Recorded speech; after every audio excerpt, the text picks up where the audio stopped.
questions.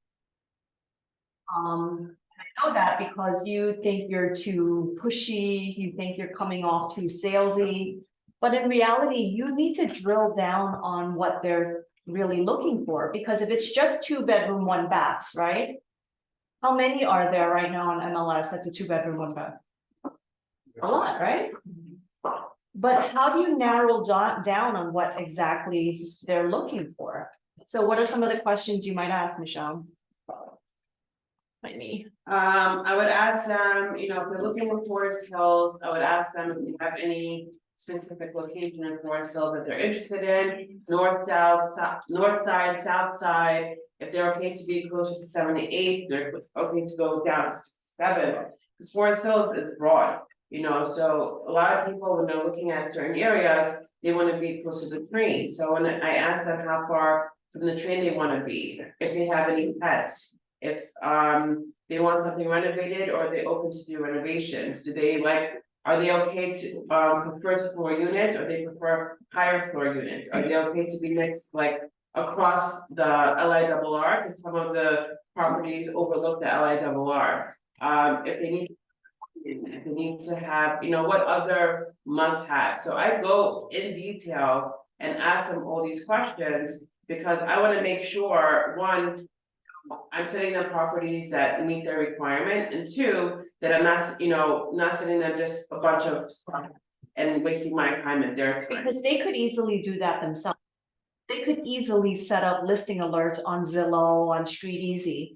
Your job is to really pinpoint and drill down on what properties really work for them, right? And otherwise, you're not setting yourself apart. They appreciate those questions, because a lot of times the buyers say, wow, no one's even asked me that before. Oh, wow, I'm taking the time to get to know their wants and needs. So when I do transition into asking the questions about their finances, they're not, they don't have that wall up anymore, because I've taken the time to get to know them.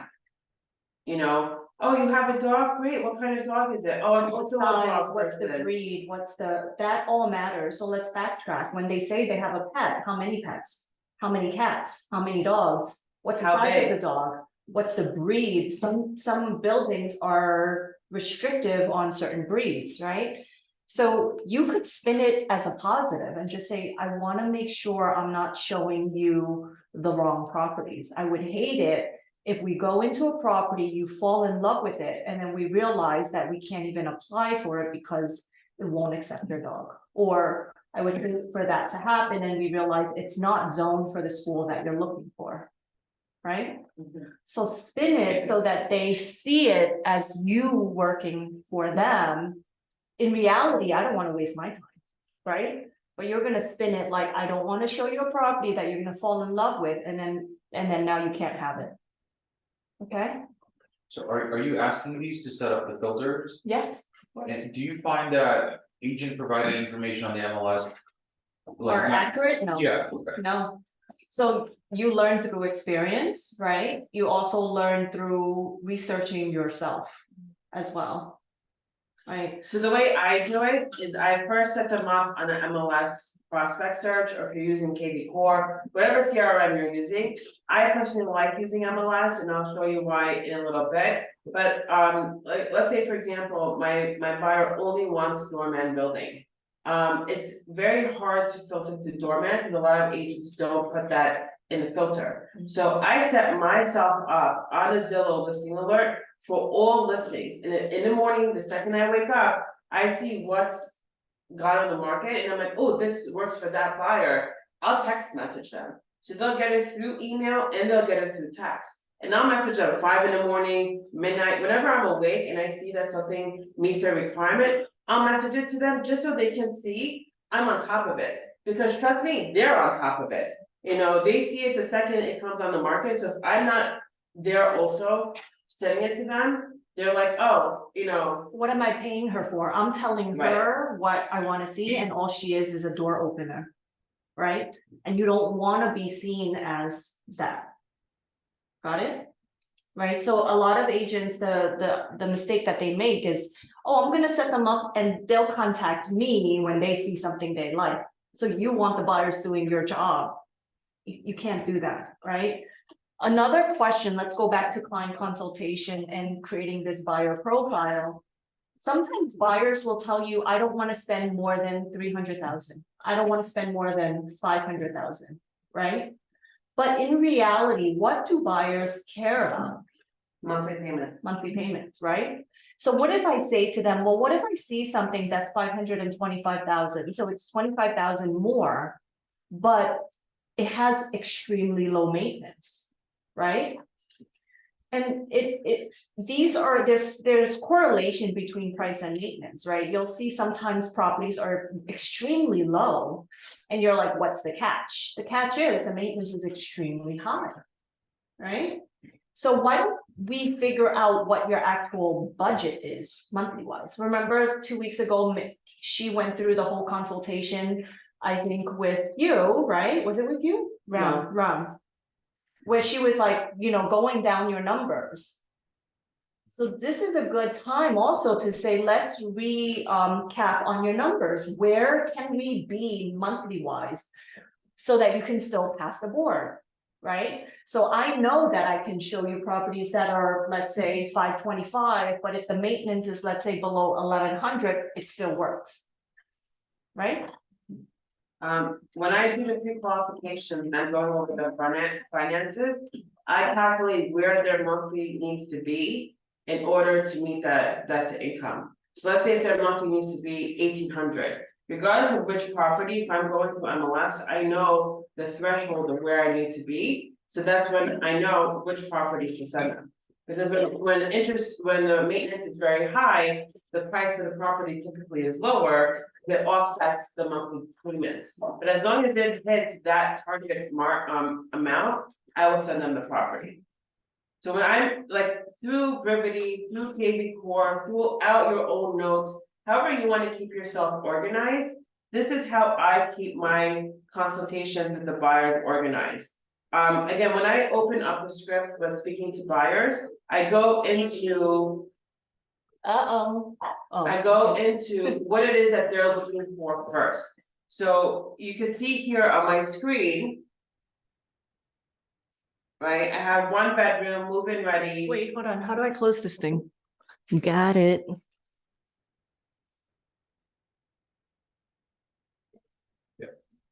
So I have 1 bedroom, move-in ready, 4 cells, up to 67, she didn't wanna go further than 67. She's open to view gardens, Vigo Park, 5 to 7 minute walk to the train, no first floor units unless it's elevated. Because we know sometimes in the buildings, first floor is technically the second floor, because they have lobby floor. So if you know your buildings, then you know which one is first, which one is elevated.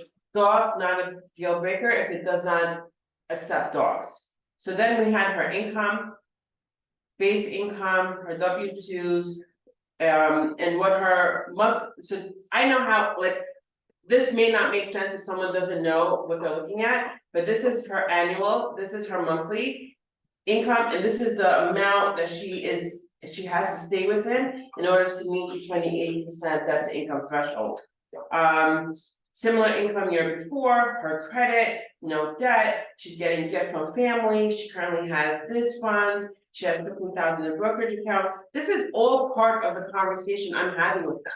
You know what I mean? If it's a serious buyer and they want to purchase, they're not going to hesitate to have this conversation with you. They want someone on their team to get them a home, right? If we explain it to them that way, they're not gonna have that wall up because they want to buy a home. That's the goal, right? That they're on the market. So we're setting them up for success. So they're getting a gift but have not received it yet. She's getting a down payment assistance.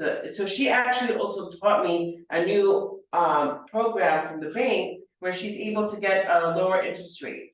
Right now, it's a little bit higher than this, but I wrote down all my notes. So this way, if for any reason, let's say she ghosts me and she wants to come back a few months later, I already have everything here. So I have her review the information with me and I can see if anything has changed. So every buyer that I talk to, I go through this script and this is how I save my notes.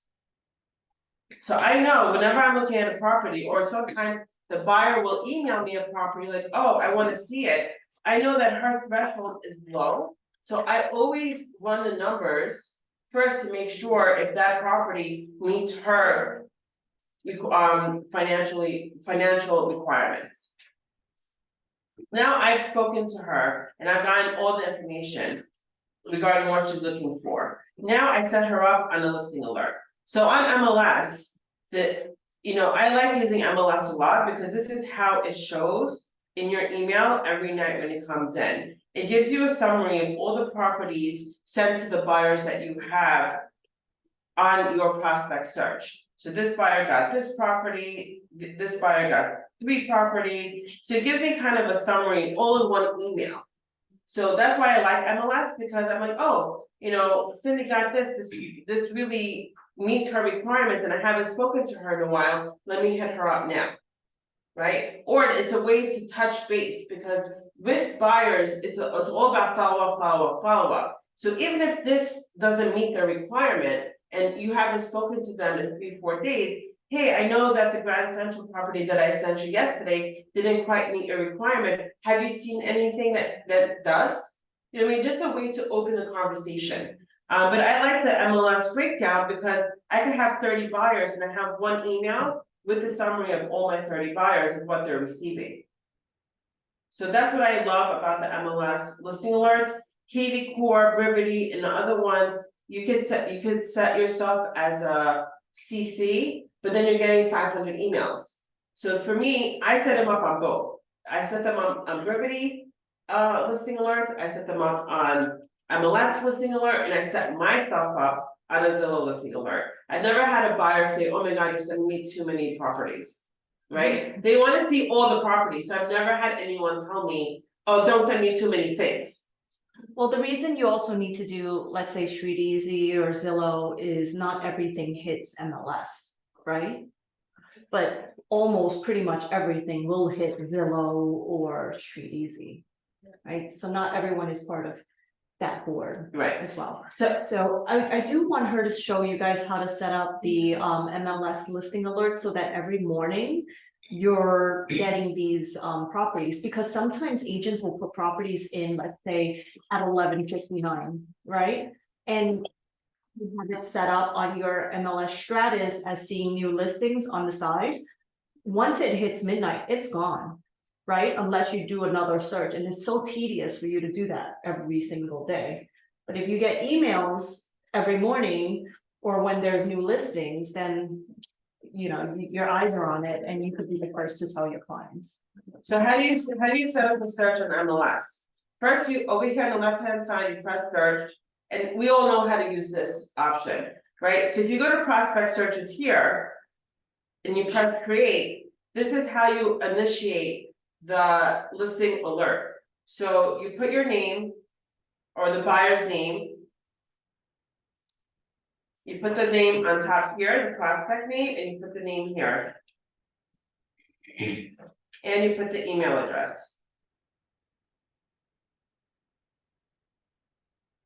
Now, let's say if there's 2 or 3 buyers and they want 2 or 3 people to be on this listing alert, you have an option over here as additional recipients. You just put the additional emails here. So then you scroll down. I have a little message here. We found some new properties that match your criteria. Below are some of the more recent properties. I'm available to answer any of your questions. You could change this however you want. You could change the email subject, but this is how I have mine set up. And then you have to change the class. So if they're looking for houses, you press residential. If they're looking for an apartment, you press co-op, condo, HOA. If they're looking for rental. Right, so let's say it's a condo. Majority of my business is co-op condo, so you press the co-op condo. And then it takes you to the screen, which we're all familiar with. Right, now you're gonna input all the wants that they have, right? So they want Forest Hills, Regal Park, Kew Gardens. They want a 1-bedroom, minimum 1-bedroom, they don't want studios. I'm not gonna put a max, because let's say if their budget allows a 2-bedroom or a junior 4, I don't wanna withhold that option. So I'm gonna put the minimum requirement, which is a 1 bedroom, and their price range, let's say, is 400,000. Right, so you have 238 options that are currently on the market. So let's say it's a dog friendly, they want a building that accepts dogs. So the way I do it is I do all dogs, then I press or. And because some people put it differently, I put no restrictions and restricted weight. I don't do call listing agent because I've seen many agents who. They don't use that option properly, so I only do this option, and now the available properties is 105. It seems like a lot, but it's not. Cause a lot of these options are not gonna fit your buyer's criteria. So let's say it's not, they don't care if it's a dog friendly building. There's 238 options. Now we press save. And that's it. Now, that listing alert is saved, so anytime a new 1 bedroom up to 400,000 in these areas that come out is gonna email them. It doesn't come out so often where you think they're gonna be getting 500 emails, but it's once a day they get these emails, and I explain it to them, listen, unfortunately, I can't filter through doorman building. I can't filter through renovated versus non-renovated. So it's all about communicating to the buyer what you can and cannot filter, because they're like, oh, you sent me this property, it doesn't meet my requirement because I want a doorman. Unfortunately, a lot of the times, the agents don't input the information correctly, so if it doesn't pertain to you, ignore it. If it does pertain to you, let me know and I'll schedule an appointment to go see it. Right? It's all about communication. So let's filter it down even more, 238 options, let's say 300,000 is their price point. So it's 127 options, it's still a lot. So now I've saved it. Any updates you make, you have to save. I'm gonna go through all these options, literally through every single one. Especially initially, when you speak to the buyer the first time, you're emailing them the first time, you don't wanna miss any opportunity. So if they're looking for move-in ready, they don't wanna renovate, they don't wanna do any work. So now I'm going through the pictures to see if it meets their requirements. So you look through one MLS, you look through all of them, right? It's the same thing all the time. So you quickly look through it, it doesn't pertain to you, you go next. You quickly look through it, this needs work, right? The kitchen, the bathroom is crappy, next. So I go through all of the listings, I select what they're looking for, and then I press send. So let's say these random ones. Cause trust me, you're not gonna go through it and then they're gonna be like, oh, this one's on the market, why didn't you send it to me? And then now Jade is talking to them as well, because trust me, buyers talk to more than one agent at a time. Jade sent them that email, that listing, they're gonna go see it with Jade, place the offer with Jade, and now I got, She's referring to buyer customers, not clients, the ones. yeah, that- buyer customers. Now let's say I've sent a bunch of these. And now I press narrow, and now I press send.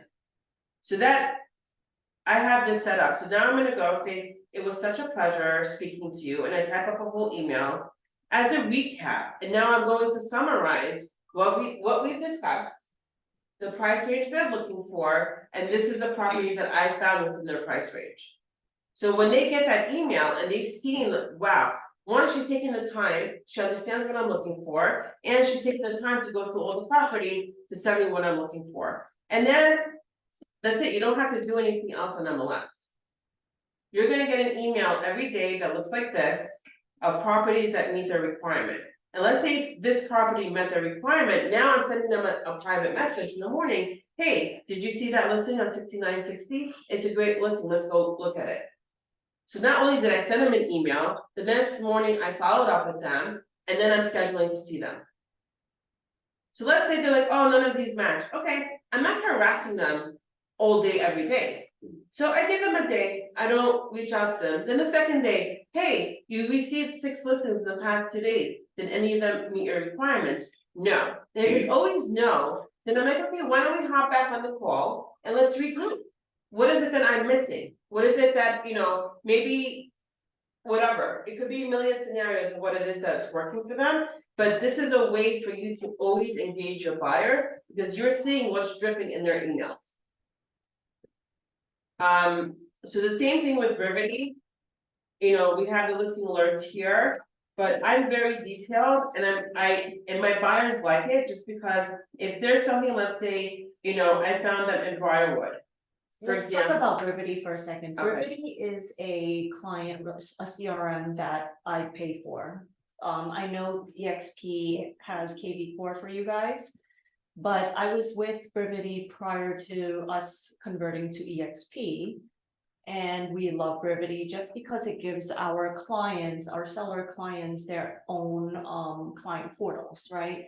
Meaning every time there's an update, every time there's a feedback, anytime there's anything on the listing, when there's a showing, when there's an open house, when there's an offer, when there's an appraisal, whatever.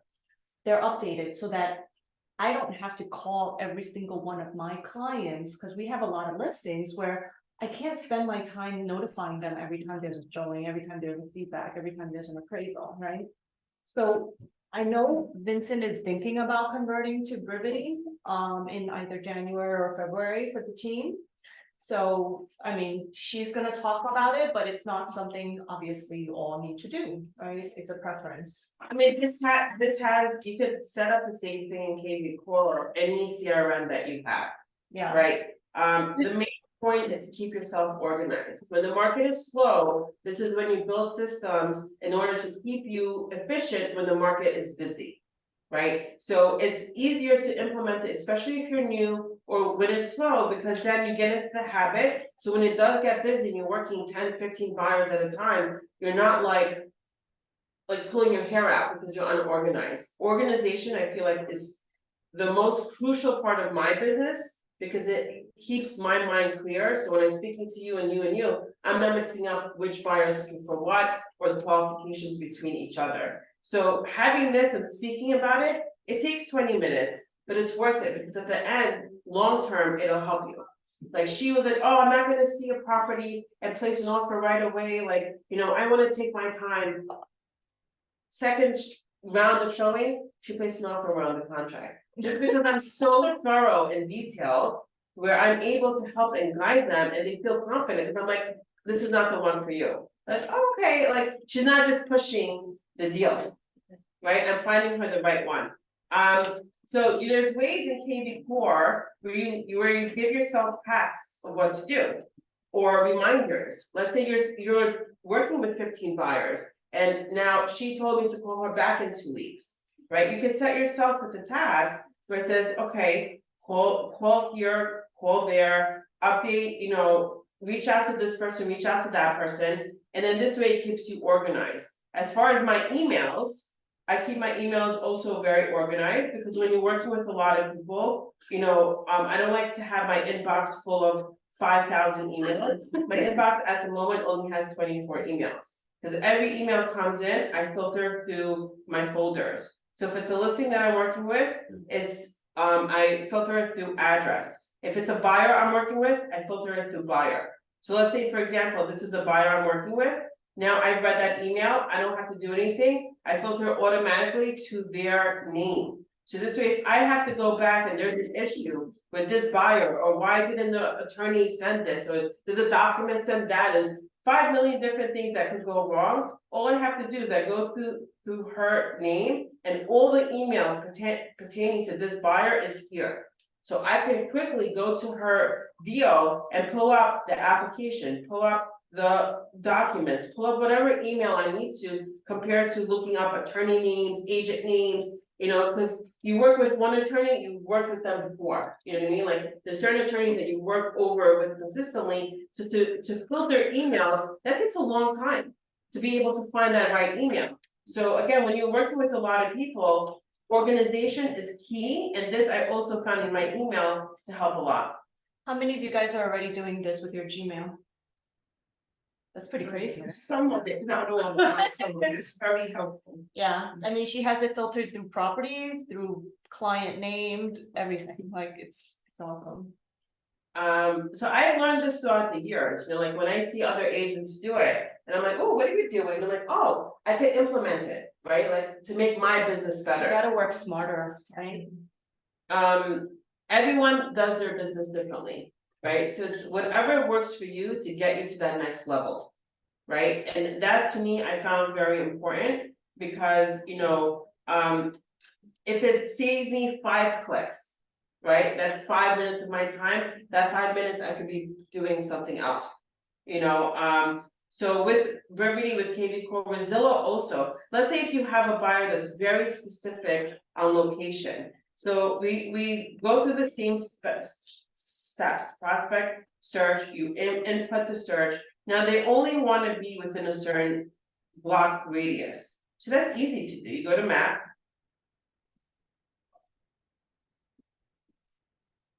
You zoom into the location you wanna be. And now you press this symbol over here, so they don't wanna go past 75th. They don't wanna go past 69th.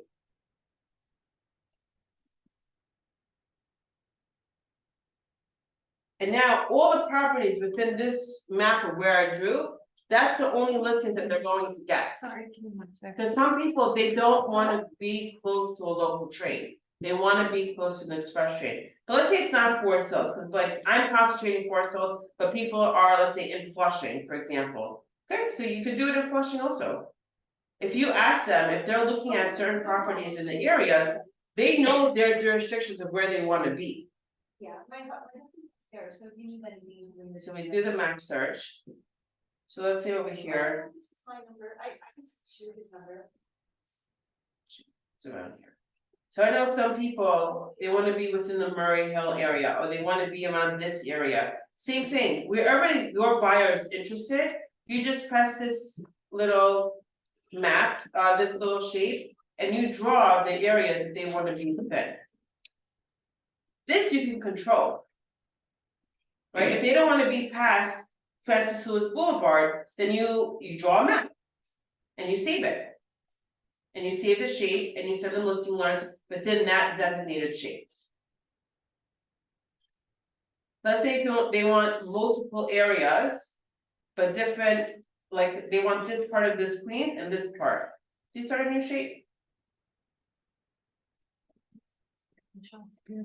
I'll be right back. So MLS is really, it gives you a lot of tools to be able to narrow it down as much as possible. For houses, it's easier, right, because you don't have dogs, you don't have doormans, you don't have like all this nuances. With co-ops, you just have to be a little bit more creative, but you have the opportunity to do so.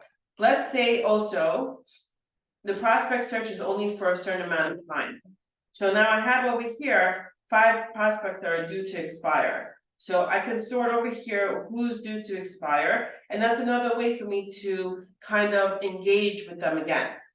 Right, so I know this buyer, we had offers in, but he was a little neurotic, he took a break, it's expiring, now I'm gonna call him to say, hey, are you ready to resume your search? This buyer is already under contract, so if it expires, it doesn't bother me. Joe and Vishnu and Terry, okay, I haven't really spoken to them, so I'm going to extend it. And now they're extended for another few months. So this is really great. Let's say they decided, you know what, I no longer want a 1-bedroom, I want a 2-bedroom, and now you wanna change the listing alert that you have. So you just press it.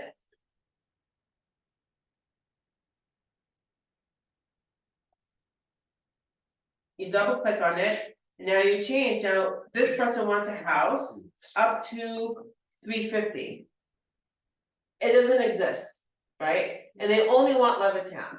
It doesn't exist, not in this market, right? I try to explain it to them, I said, you know, it has to be at least 500,000, they're like, no, only 350. Okay, now a week later goes by, they're like, you know what, we've saved money, we got gifting, we got blah, blah, blah, blah, we could go up to 350. Now go back into their name, I put 500, I changed, and even now they don't have anything for 500, so let's say 600. And now I press save prospect, so now I've updated that listing alert. So if they make changes on their search, it's very easy to go back in and change the search. But I set myself up with Zillow also. A lot of agents don't put things on MLS, they put it through Street Easy. Other websites, majority of the listings do syndicate into Zillow. So I hunt Zillow in the morning, in the afternoon, and in the evening. I'm forever on Zillow. Especially because like if I know a competitor, Lily has a listing, and the competitor has a listing down the block, I would, hey, did you see this listing? And I wanna be that first person that sent it to my buyer that came to see Lily's, and I could now take them to the other listing. Or if I don't send it to them, they're gonna contact another agent. Right, they'll try to contact that listing agent, but they're like, oh wow, but it's been in the market for a couple hours and Michelle already sent it to me, I'm gonna see it with her. yeah.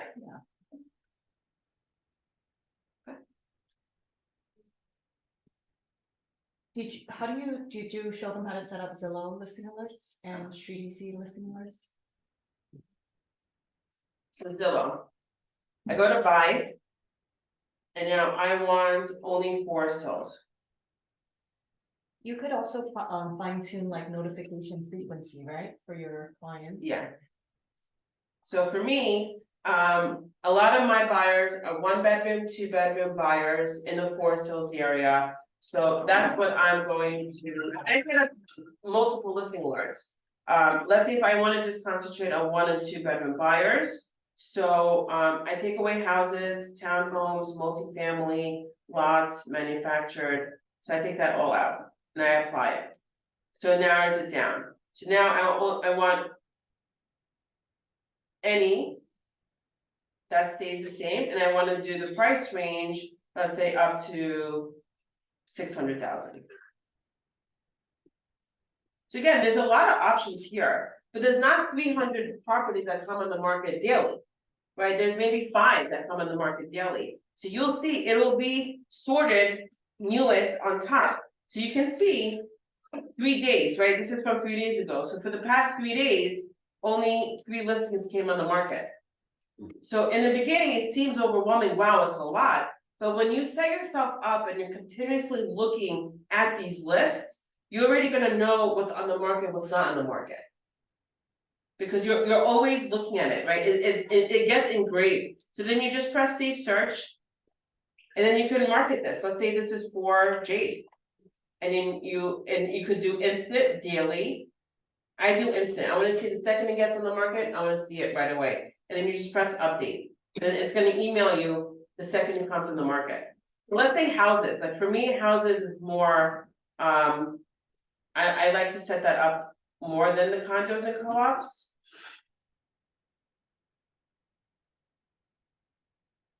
So up to 1.5.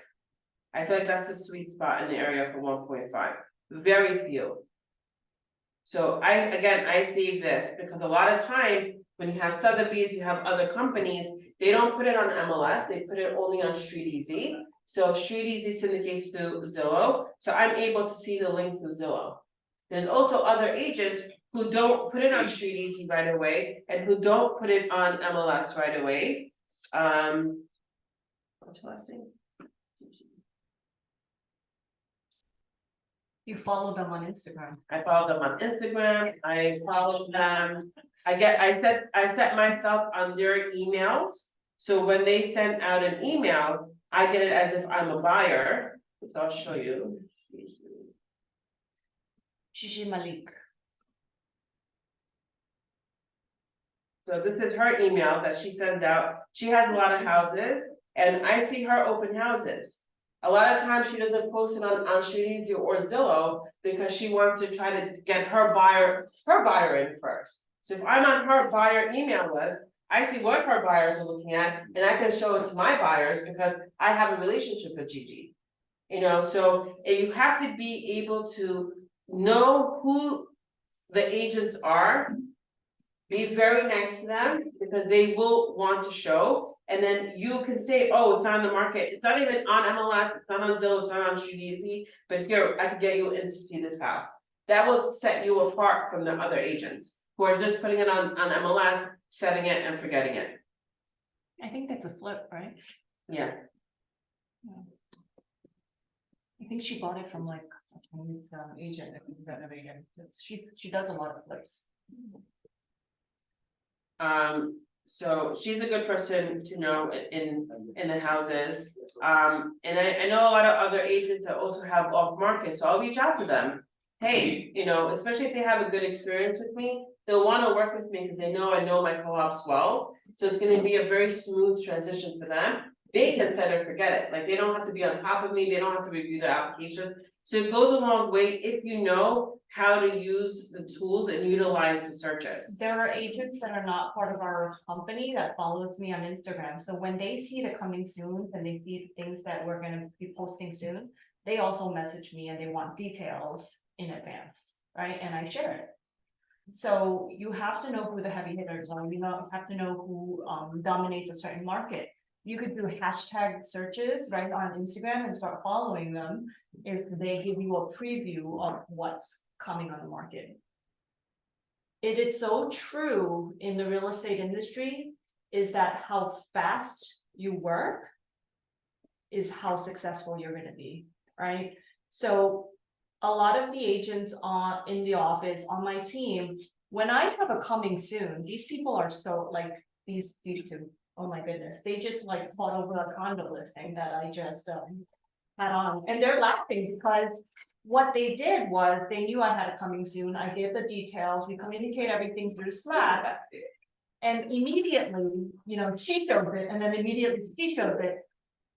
So by the time it actually even before anyone even told the other buyers about it, they already told the buyers about it, right? It's the person who communicates first with the buyer that actually gets the buyer in. Right, and you guys have to truly believe that, right? And then we ended up getting 2 contracts out. Whoever signed first, she won. She won, and it's not because she was slow, it was because her buyer was crazy. Right, her buyer started renegotiating everything. So quickness is so important. When you get a listing or when you see a listing that fits your buyer, you better tell them right away. And the systems that they have in place is what sets them apart. Because if you're not telling them first, they're gonna see it out of the other agent. Did you show the Street Easy forward? So Street Easy alert for After me, this, I want you to show them, if, let's say now a buyer is interested in giving an offer, how she breaks down the comparison of why the value should be the value. okay, so the Street Easy for me, I don't like their listing alerts because they don't send them out as Quickly. quickly and as often. Mhm. So if I set myself up, let's say for a 2-bedroom apartment, I don't get all the alerts. So I don't use Street Easy as listing alerts. What I use Street Easy as is if I'm running comps. Because again, a lot of agents don't use MLS, they'll use Street Easy, so I'll go over here and I can look at pictures and easy and I can send them links instead of the MLS breakdown. I personally don't use Street Easy as a listing alert, so I don't know how to do that on the internet. But also on my phone, I have alerts on Redfin and Realtor.com. Because when you're inputting a listing on MLS, it gives you the option to upload to Realtor.com. So on my phone, Redfin right now has 99 alerts because I follow different markets, Florida market, Texas market, so Redfin and Realtor is my kind of like personal ways, which you could filter again for yourselves and with your buyers, but like if, let's say for example, Florida, I know my market niche over there, so if I speak to another agent, I wanna buy, I can tell right away if they know what they're talking about or not, cause I'm forever looking at homes. Right, because my sister lives there, so whatever the reason is what you're looking for, but there's different apps and different companies that you can follow to be able to narrow it down. So let's say market analysis. I also set up listing alerts for sold properties. Do you? That's a good idea.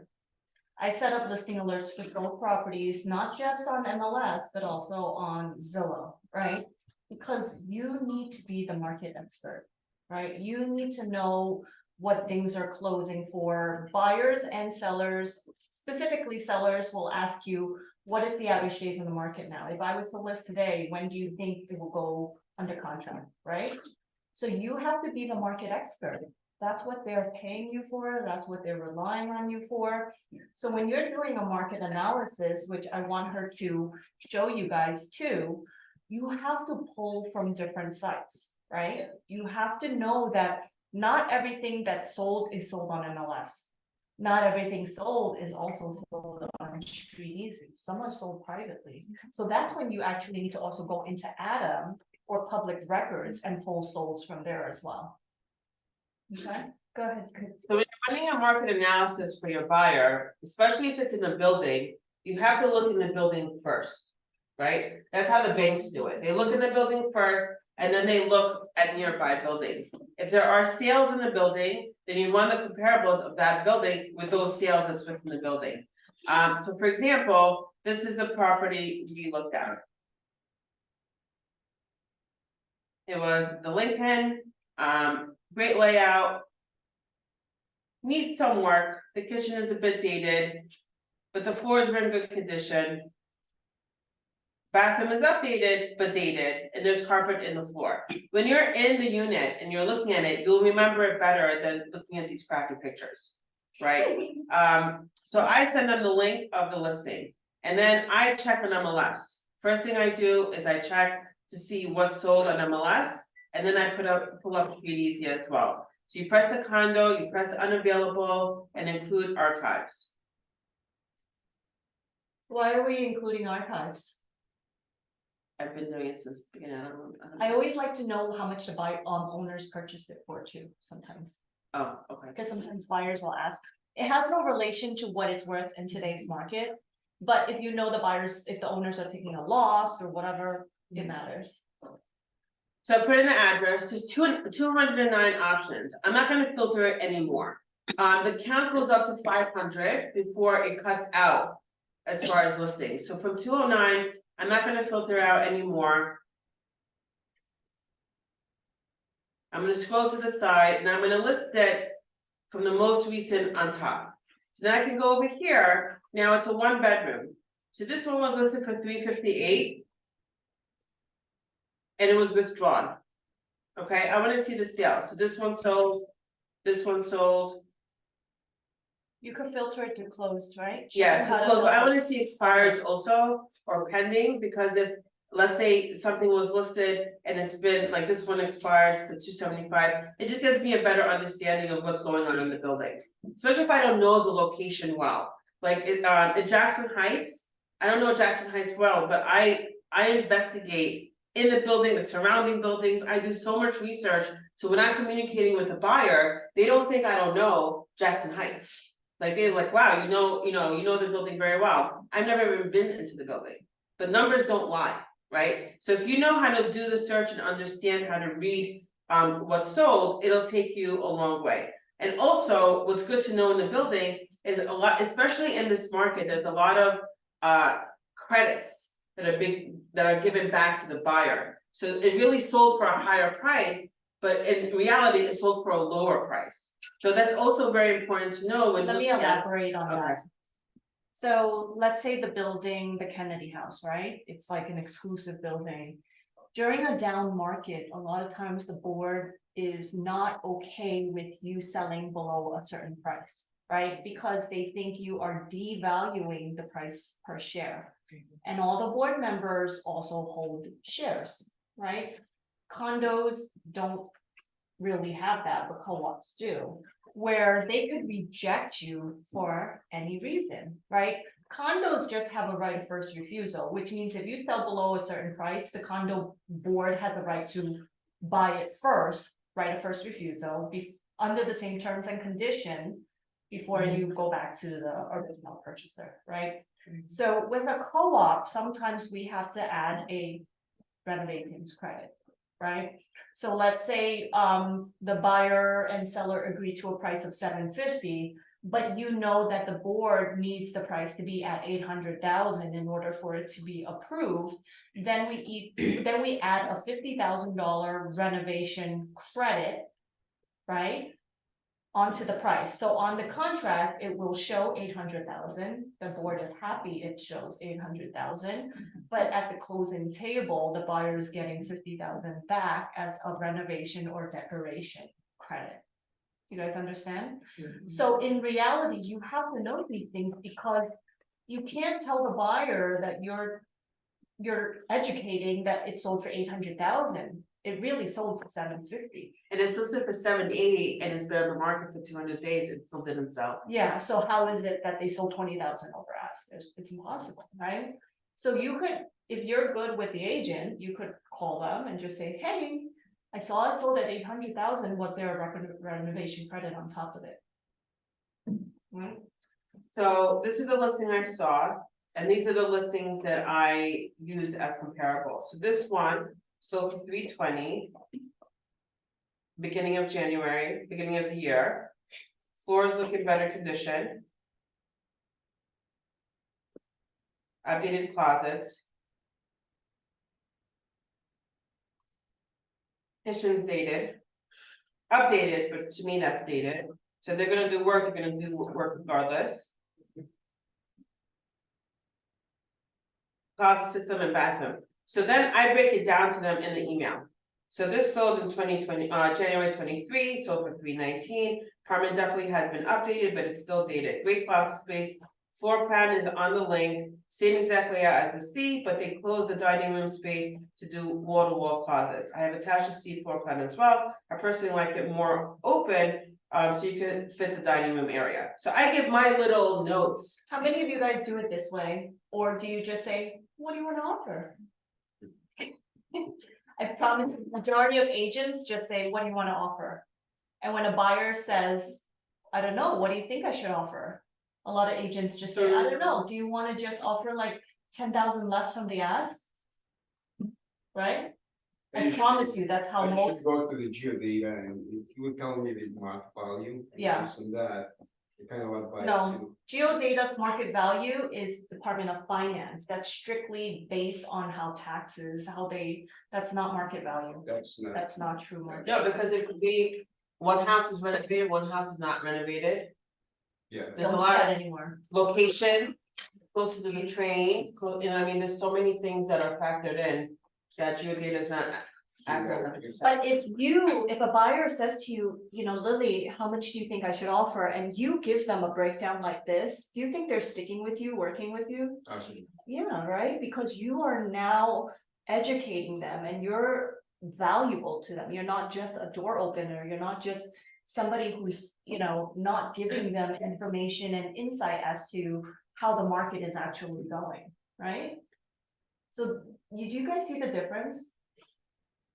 So after I broke it down to her, this one sold for $330, this one sold for $330. But again, now it's common sense, right? This has been on the market, this is listed for $300, it's been on the market for 138 days.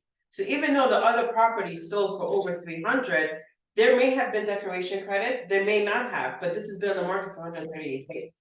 Give or take, you can't take away from that, so there's definitely room to negotiate. Sometimes the days on the market is incorrect also, guys, so you have to look at the history.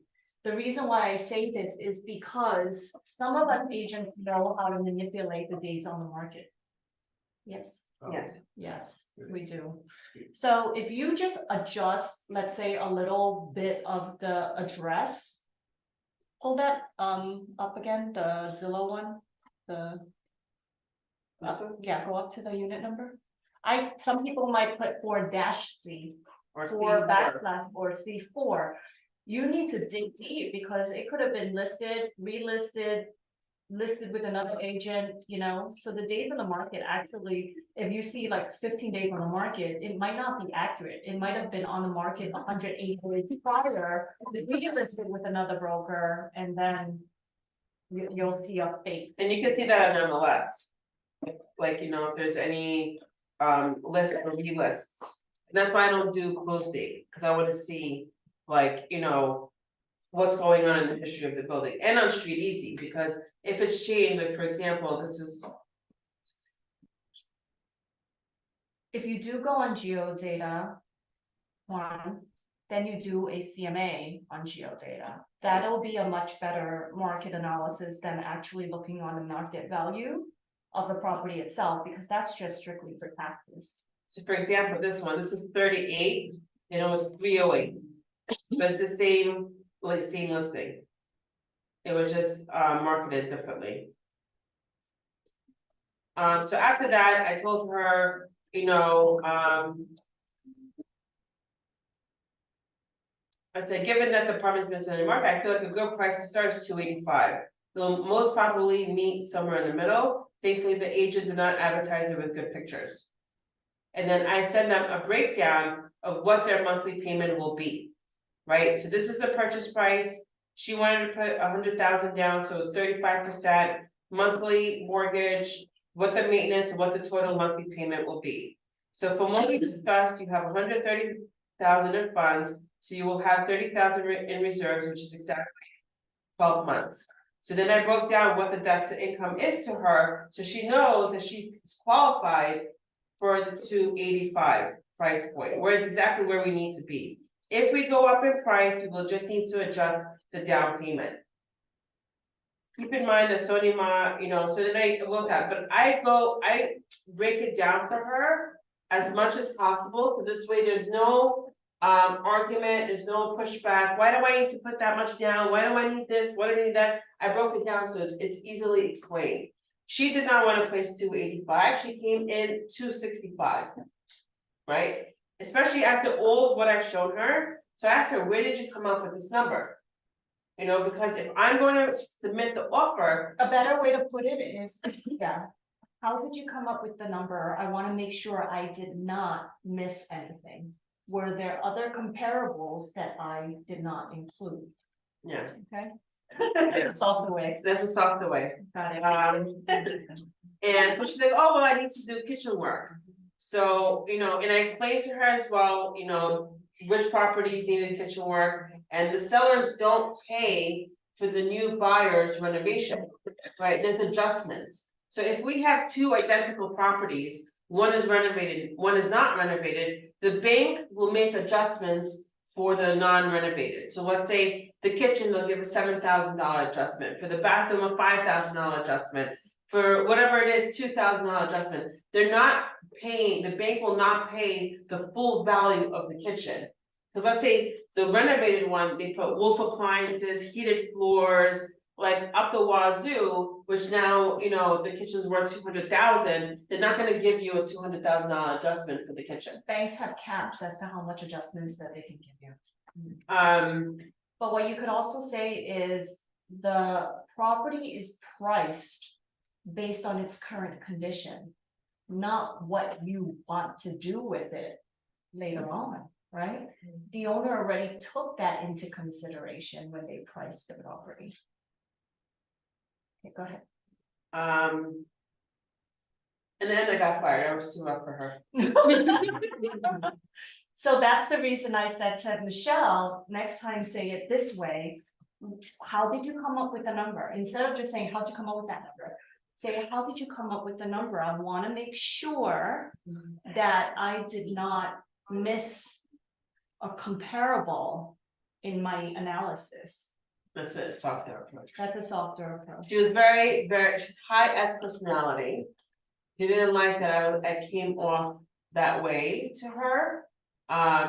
So she felt like we weren't in the same, I wasn't working in her best interest.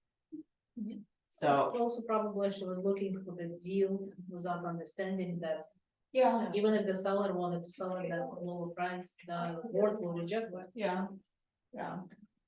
So there is some bias. It happens. It does happen. So as thorough and as detailed as she is, sometimes personality clash, right? And then this is a learning opportunity for me, right? Cause I am tougher on my personality to kind of reword it, right? It's all about the psychological how you're wording things. So when I'm doing the buyer consultation, I've had it so engraved in my mind how to ask it, because it's about how to ask it. And these little nuances, every person is different, so you learn along the way. I still get fired, it happens, but I take it as a learning opportunity. And so next time when I have a very sensitive and soft buyer, I'm going to approach them a little bit differently.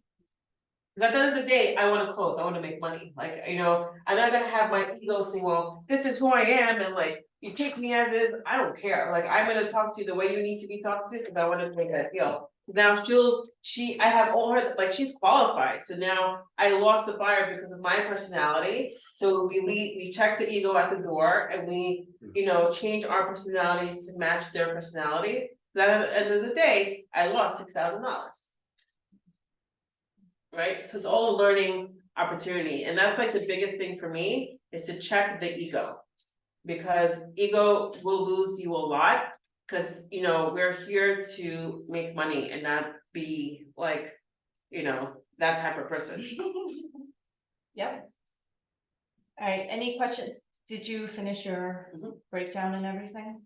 Okay, so all of this you guys have to take into consideration. When I'm looking at comps also, I do like to make my clients or customers aware that, yeah, this might have sold at 330 or this might have sold at 350, but keep in mind that interest rates were at a different level at that time, right? We should do that. Yes, we should.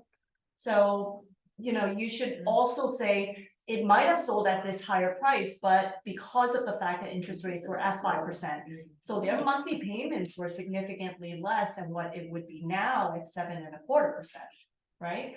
So market insight is so critical, right? For you guys to understand the market, you have to read, you have to go into Keeping Current Matters, you have to do all of that and throw it into your analysis as well. That's what they're paying you for. You're the expert, right? You don't just turn to them and say, I don't know, what offer do you want to give? You know, that's ridiculous. Okay, let's do comps on Adam. Can you go on Adam?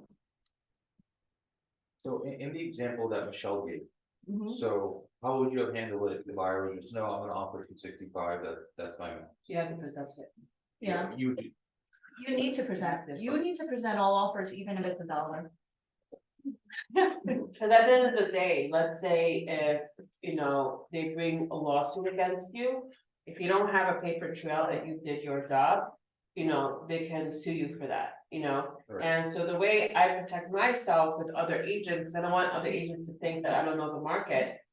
If it's crazy, crazy low, I'll mention it to the agent, hey, and I present a full offer. Detailed, and I say, I know it's low, but this is where they want to start. You know what I mean? So you acknowledge that you understand, so that they're not gonna give you the lecture like, oh, where'd you get this price from? And you know, don't you know the market and blah, blah, blah, like, I know. But it's my job to present. A critical thing to do, quick question. yeah, go ahead. Some sellers get very crazy when they see like a lowball offer, right? So it happened to me a few times too. I know. People even $900,000 house, they're gonna offer like $700,000. I got an offer for my listing, $700,000 cash offer, Mhm. and when I talk to the seller even doesn't wanna hear about it. You just prepare them for it, right? You prepare them So- for it, or you say to them, hey, if you wanna give me permission in writing to reject all offers below this certain price, so that you don't have to hear about it, let me know. And I've had sellers give me that permission and say, anything below this number, reject it outright. I don't wanna hear it. Right? So just prepare them for it, because buyers will want to get a good deal, especially in this market. And there are some flippers, you know, cash buyers that think they have great terms when they don't. Okay? So, Yeah, I let them know, listen, I have to present all offers. I Yeah. know it's low, I know you're not gonna accept it, but I just have to tell you about it. yeah, for buyers that chronically, I guess, maybe put in low offers, do you end up dropping them? I mean, you try educating them obviously, but eventually you just say, I can't work with you. Yeah. Never, Okay, I wouldn't do that. you wouldn't do that. yeah, They're and placing offers. it's up to you. You make that decision. If you get to a point where you have a lot of good buyers, right? But if you don't, continue working with them. They come to realize later on that, okay, I'm wasting my time, no one's accepting my ridiculous offers, you know. And then you bring them back to reality, like you said, you need to move by this time, you know, you're gonna have another child, you're running out of space. You know, we really need to be realistic with our offers, right? And then give them comps again. I feel like a lot of times those type of buyers, they have like family members chirping in their ear. And then it just takes them a few rejections to come into the realization that you are working in their best interest. Because with this buyer who fired me, the agent had an accepted offer at 290, where I told them we were gonna end up landing anyway. So a lot of times it's just trial and error for them in the beginning. You're the experienced and, you know, the professional, they're new at this, so they wanna feel like if they put in the effort, but it takes some time for them to learn. And then for them to say, okay, you know what, the fourth offer, the fifth offer later, I'm gonna listen to your advice, but it takes time. Especially with the first time home buyers, I feel like you need a little bit more of that patience. Because, you know, they have a lot of people that are guiding them. They're also guided by Right. HGTV and unrealistic reality shows. I've had where parents came to a showing just to see how I'm talking to the buyer to see if I'm working in their best interest. To test me out, you know what I mean, like, so we went to look at the property and it was overlooking Queens Boulevard. And we missed an opportunity for a different property, so the parents sat in the back and I'm doing my thing with the buyer. At the end, the parents came up to me and they're like, you're good, he's gonna continue working with you. Thank you, Master. Thank you, you know, but at the end of the day, sometimes they just need that, they need to fall in order to understand. And so I wouldn't give up on those buyers, because they are willing to place the offer. It's just a matter of like, maybe one agent's an idiot and they don't know and they accept a low offer, you never know. So I would not work with a buyer who's not placing offers. Eventually, it'll get you that paycheck. Yeah. Adam, which is also formerly Geodata, right? So you could even do a co-op. You guys know how to do house comps yet? Yes. You guys know how to do co-op comps? Yeah, okay. What do you guys want to see? Co-op comps or house comps or co-op comps? No, you. What? I always, Look, you did that one. let's do the Lincoln. Yes. I don't know if you need the dash, try. If it doesn't work with the dash, take the dash off. Don't put boulevard or anything, just put the street. Excuse me, how much is this app monthly? I forgot how much I pay. 35. 35. It's about $30. And then if you get close to your bankers, have your bankers sponsor it. Okay. Yeah, I think Vincent has some bankers sponsoring it. Okay, so you'll see the building details, right? Sometimes buyers will also ask you how many units are in this building. So instead of like counting mailboxes, it actually tells you. Oh, I look on Street Easy. Yeah, I mean, Yeah. sometimes that's not completely accurate, but look, 127 units. And then you could do comps on it by pressing comparable. Bring this down to this building, half a mile, bring it to this building, drop down. Okay, and if you want to go 6 months, 9 months back, it's up to you, a year back, and then click on attributes to co-op units. And then click submit. Now, based on the unit numbers, you could also pull floor plans, so you know what the layouts are like, and you go to Columbia floor plans for that. Columbia floor plans, Michelle learning something new, like she's so happy. So Columbia floor plans will show you also, you know, because not everything sells on Street Easy, not everything sells on Zillow or on MLS. Sometimes they're sold privately, and these are additional comps that you guys could use. So Cool, huh? everything is recorded in Atom. In what, Adam? That's public record, yeah.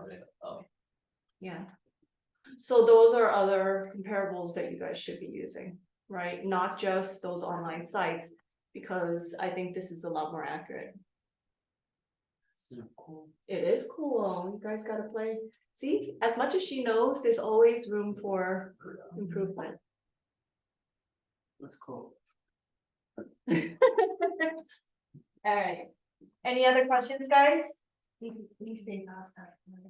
Responsiveness. I want to talk about responsiveness, right? When a client asks you questions, try to be very responsive. I hate the ones that take hours to respond. Michelle is creepy. Like I've asked her sometimes, like, do you speak with your phone? Because like I'll ask her something and less than a second later she'll reply. But again, it brings me back to the fast agents, the quickest agents, the ones that are most responsive are usually the ones that get the business. Okay, so be very responsive and make sure you listen to your clients. If the alerts are not working, you have to revisit the alerts. Revisit what's working, what's not working, revisit the requirements, right? You may have to drill down on how realistic their requirements are and bring them back to reality. Okay, When you set up that alert on MLS for the client, you getting the alert, they getting the alert. both. They are anymore. Another way where I like to keep my finger on the pulse is, today's listings. I set up the areas that I work in, so if it's Forest Hills, Regal Park, Briarwood, Garden Hills, Fresh Meadows, whatever. So you could go back, you could do today, 1 day back, 3 days back, let's say in the past week. And you could go through all of these listings as well to see what's listed and what's been updated. If I show a property and I place an offer for whatever reason, the agent's being a jerk, I favorite that listing and I monitor. Right, who they sold it with, or if it's a listing that I didn't get, I monitor the listing. How long it took them to sold, if it went under contract, if it expires, who the other agent was, and I keep I do that too. of everything. And then you learn about those agents, you know what I mean, like, oh, okay, now I know what this person's about. So MLS is great, like if you're able to utilize it properly, but I wanted to show market statistics. Yeah, So let's say we are going, we are dominant in the Forest Hills area, right? So if you want to show our stats of like coming in number one, oh, we market share. This is if I'm competing with another agent.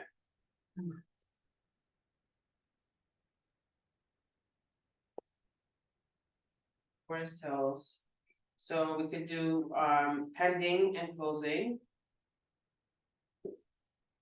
Let's take closing, okay, both sides. We can do top 5, let's say top 10. And from, let's say from the beginning of this year. you gotta choose residential, co-op, land, commercial.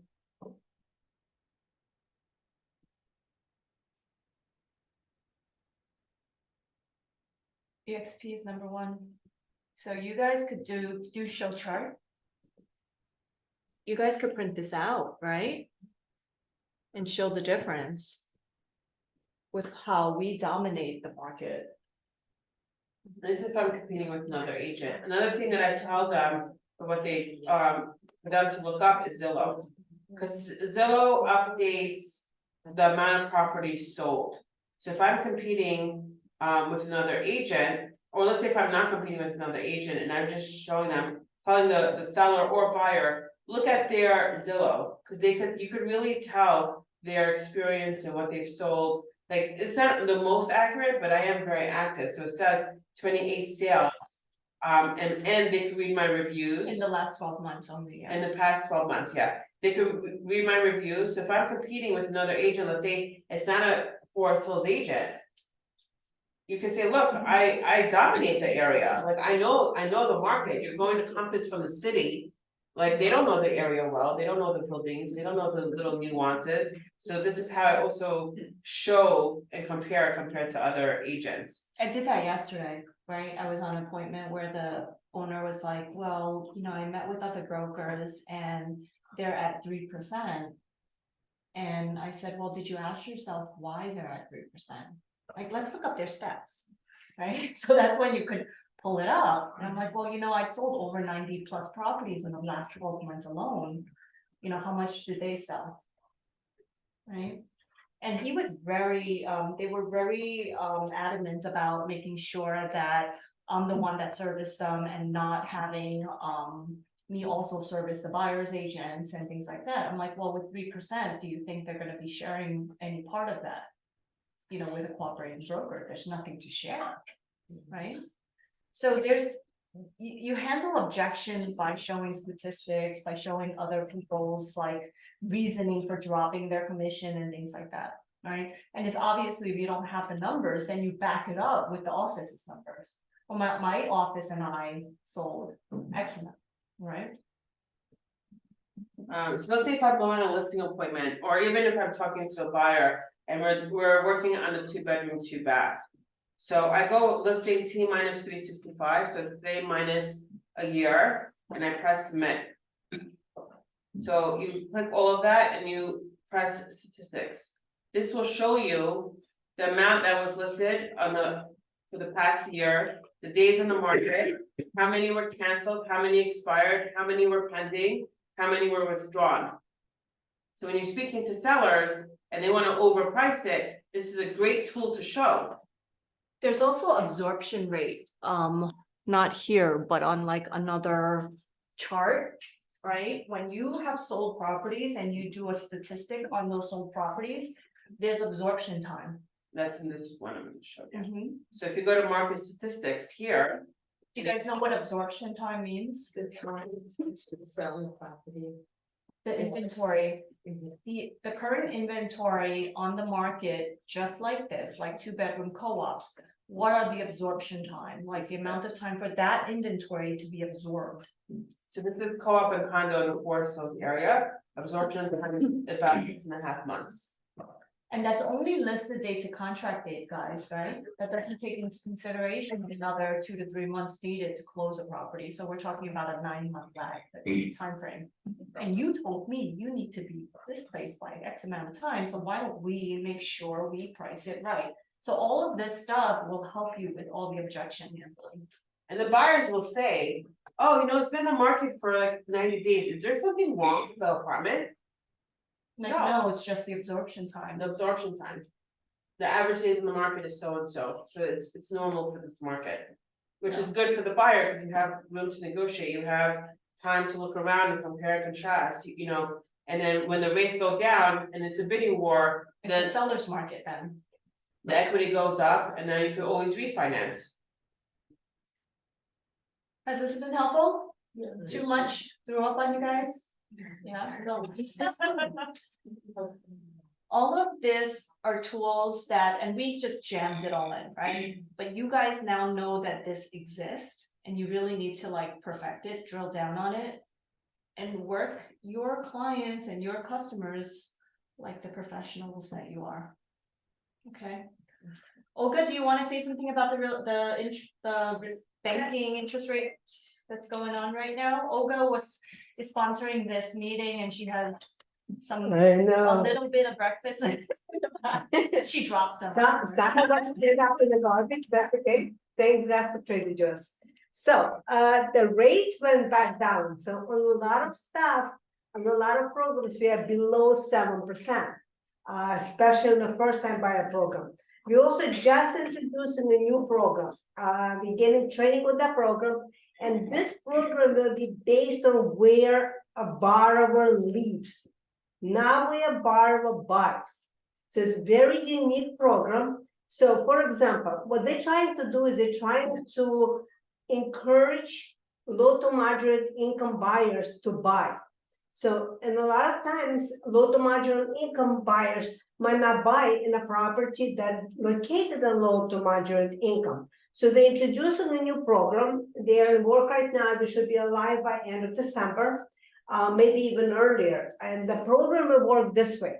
If the borrower lives in a certain area, and it's not like you could check by zip code, because some zip code will or will not qualify for that area, but within zip code, they will qualify. So let's say, so you give me the address of your buyer. I check the buyer's address where they live, not where they're gonna buy. And if it belongs to low to moderate income track level, they will get interest rate as a lower interest rate, even if they don't buy in low to moderate income property. That's cool. So usually it's always low to income property, then you qualify, or you qualify by the income.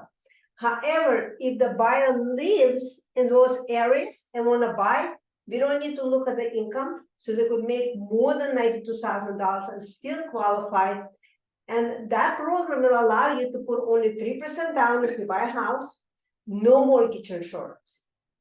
So it's an awesome, awesome program. And on top of it, it will allow you to get a grant of up to $10,000 without putting additional lien on a property. So that grant is pure your money. You could use it for down payment or reduction on closing costs. So let's say if your closing cost 10 grand, you could cover all that with 10 grand in the closing cost with a grant. Or if your closing cost is only 5 grand on a co-op, for example, you could use a bond to reduce your down payment. So it's an awesome, awesome program. A lot of people will, let's say Jamaica, Hillside, even you'll be laughing, even in a Rico Park, some addresses belongs to low to moderate income level, property. So let me know if you have a buyer and it goes for co-op, condo, or for the house. And it's 1 to 4 family house. So imagine putting 3% down to 4 family house, no mortgage insurance, and a lower rate that usually you would get. And there is no limit on income for that particular program, as long as a person lives. So, but let's say, for example, there's a family of 3, and they co-signed for the parents. So we're working with a banker saying that, okay, they really didn't own the property, they co-signed the property. We want to see if they will allow us to treat it as a first-time buyer. But sometimes they said that if 2 buyers, at least 1 of 2 must be first-time buyer. So it doesn't have to be both first-time buyer. At least 1 or 2, they have to be first-time buyer. So I think that will be a really awesome program to introduce, because it's a little bit different. It's not the property you buy, it's a property you depart. And that's Thank you,